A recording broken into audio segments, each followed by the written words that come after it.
নমস্কার বন্ধুরা, welcome back to our channel. আজকে বানাবো একটি সুস্বাদু রেসিপি, সজনে পাতার ভর্তা। তো চলুন দেখে নেওয়া যাক কীভাবে বানাতে হবে রেসিপিটি। প্রথমে গাছের থেকে আমরা সজনে পাতা ভেঙে নিতে হবে। খুব ভালো ভালো দেখে পাতা ভাঙতে হবে। পাতার মধ্যে অনেক সময় মাকড়সার জালও থাকে। খুব ভালোভাবে পাতাগুলোকে বেছে নিতে হবে এবং ধুয়ে নিতে হবে। তার সাথে নিয়ে নেব কিছুটা পরিমাণ রসুন এবং স্বাদ মতন লঙ্কা। একটি কড়াই নেব, কড়াইয়ের মধ্যে দিয়ে দেবো কিছুটা পরিমাণ জল। তার মধ্যে দিয়ে দেবো 1 টেবিল চামচ মতন লবণ। এবার গরম হওয়া জলের মধ্যে দিয়ে দেবো ধুয়ে রাখা সজনের শাকগুলো।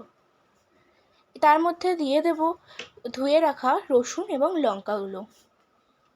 এটাকে এবার আমরা 3 মিনিটের জন্য ভাপ দেব। দেখো আমাদের ভাপ দেওয়া হয়ে গেছে।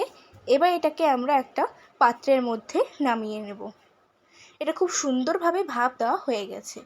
দেখো আমাদের নামানো হয়ে গেছে।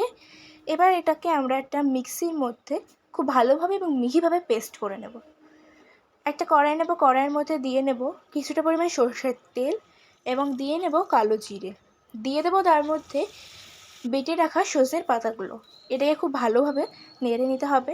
তার মধ্যে দিয়ে দেব পরিমাণ মতন হলুদ এবং পরিমাণ মতন চিনি। আপনারা চাইলে চিনিটা নাও ইউজ করতে পারেন। এবার এটাকে খুব ভালোভাবে পাতার সঙ্গে মিক্স করে নেব। মিক্স করা আমাদের হয়ে গেছে।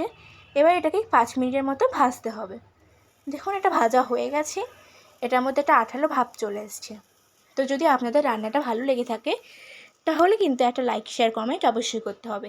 ভিডিওটা যদি আপনি ফেসবুক থেকে দেখে থাকেন তাহলে আমার পেজটাকে দয়া করে ফলো করে দেবেন, এবং যদি আপনি এটাকে ইউটিউব থেকে দেখে থাকেন তাহলে প্লিজ আমার চ্যানেলটাকে সাবস্ক্রাইব করে দেবেন। এবং থ্যাঙ্কস ফর ওয়াচিং।